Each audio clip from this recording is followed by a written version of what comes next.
और बच्चों को लोकतांत्रिक प्रक्रिया से परिचित कराना। विद्यालय में हेड बॉय और हेड गर्ल का चयन करते हैं वोट के माध्यम से।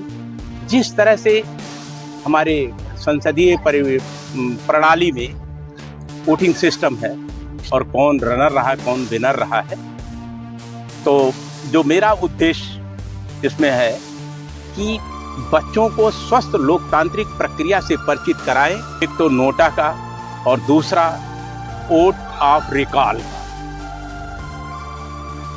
अगर बच्चों ने हमारे सवाल किया कि सर जो उसका चयन हुआ, जिसका चुनाव हुआ है, जो जीता है, अगर वो हमारी इच्छाओं के अनुसार काम नहीं करता है तो हम उसको कैसे वापस बुला सकते हैं।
आपका बहुत बहुत स्वागत है। सबसे पहले हमारे दर्शक आपका परिचय जानना चाहेंगे।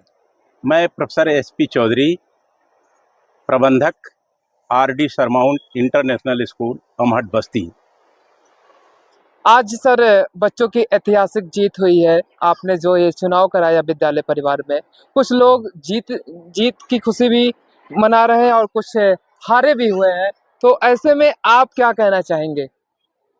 देखिए, मेरा जो उद्देश्य है जी कि विद्यालय में एक स्वस्थ परंपरा स्थापित करना जी और बच्चों को लोकतांत्रिक प्रक्रिया से परिचित कराना कि लोकतंत्र कैसे चलता है, शासन पद्धति कैसे चलती है, इससे परिचित कराने के लिए हमने बच्चों को 4 क्लबों में बांट रखा है, रेड, ब्लू, ग्रीन, येलो।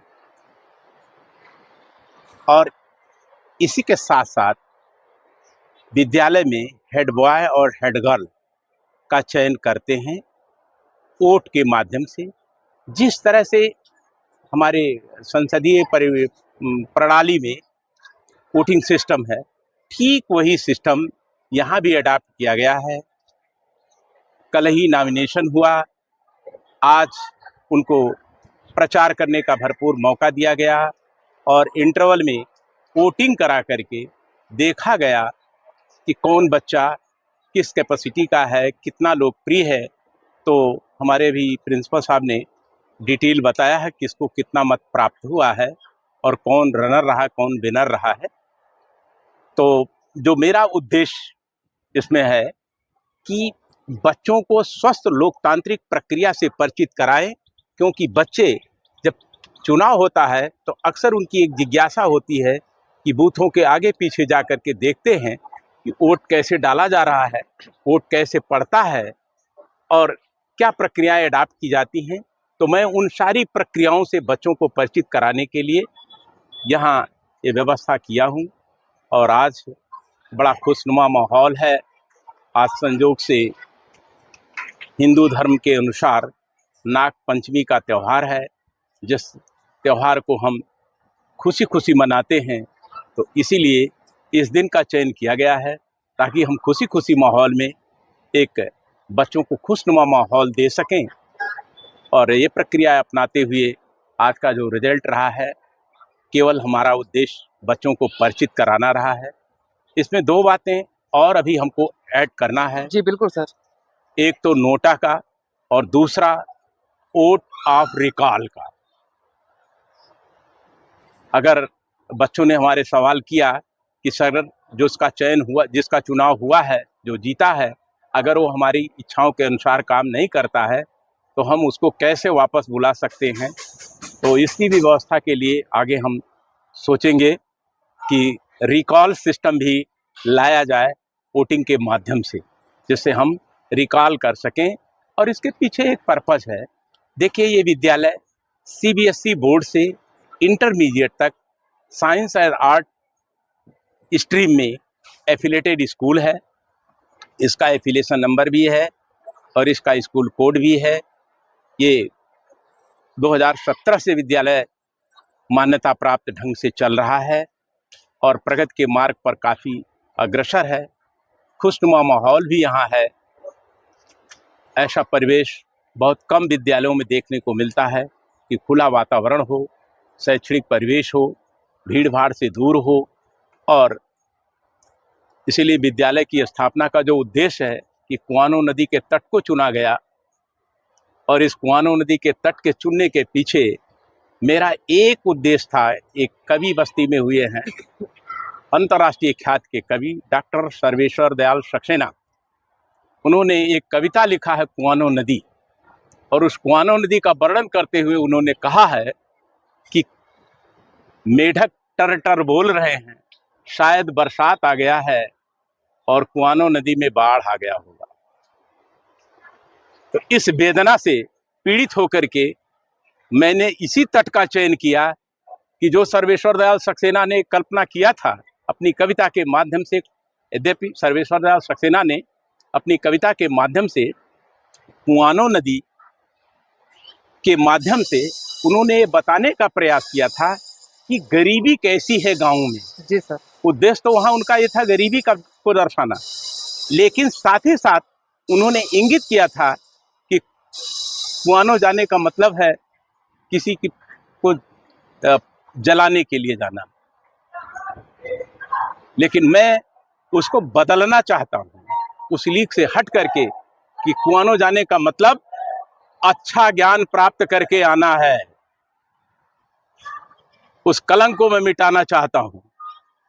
इसीलिए मैंने कुआनो के तट का चयन किया है विद्यालय खोलने के लिए। और यहाँ वातावरण अच्छा है। एक क्वेश्चन मेरा अभी छूट रहा था कि बच्चे क्या इस लोकतांत्रिक प्रक्रिया से परिचित होकर के लाभ पाएंगे।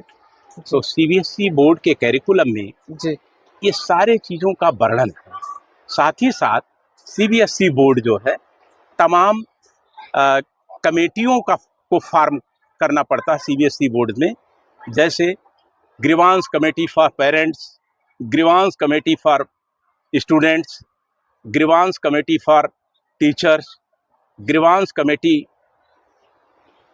फॉर पास्को एक्ट और grievance committee for library facilities और सारी कमेटियां हैं।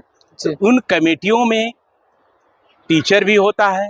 उस सारी कमेटियों का जो संरक्षक प्रिंसिपल होता है, और उन कमेटियों में टीचर्स भी होते हैं, उसमें लेडीज़ और जेंट्स दोनों होते हैं, और साथ ही साथ पेरेंट्स भी होते हैं, और उसके साथ साथ बच्चे भी उसमें पार्टिसिपेट करते हैं। तो बच्चों को पार्टिसिपेट कराने के लिए उन कमेटियों में हमने बाई इलेक्शन किया है, ताकि इनको हम उन ग्रीवांस कमेटियों में डाल सकें और इनकी समस्याएं सुन करके तद अनुरूप उचित कार्रवाई करके समस्याओं के उनके निराकरण किया जाए। और एक जैसा इस विद्यालय का नाम है आरडी सरमाउंट, सरमाउंट मीन्स होता है सबसे टॉप चोटी पर चढ़ने की सीढ़ी। तो मेरा उद्देश्य शिक्षा के सबसे टॉप सीढ़ी पर चढ़ने के लिए लक्ष्य को हासिल करना है। इसीलिए ये सीढ़ी बन सके, हमारा हर बच्चा माउंट एवरेस्ट पर चढ़ सके,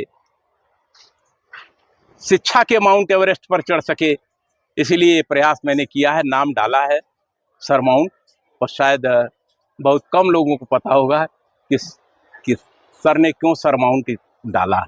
जी मैं यहीं किसान डिग्री कॉलेज में रक्षा एवं स्ट्रेटेजिक अध्ययन विभाग का विभागाध्यक्ष रहा और प्रोफेसर हेड रहा, विश्वविद्यालय के तमाम समितियों में रहा, एनसीसी के मैं मेजर रैंक से रिटायर्ड हुआ हूँ। तो उसमें मुझे देश के तमाम क्षेत्रों में तमाम कॉलेजेज और विद्यालयों को देखने का अवसर मिला और उन सारे सपनों को एक साथ अपने मन में सजो करके इस विद्यालय को खोलने का प्रयास किया। जी, थैंक कोई यू सर। क्वेश्चन?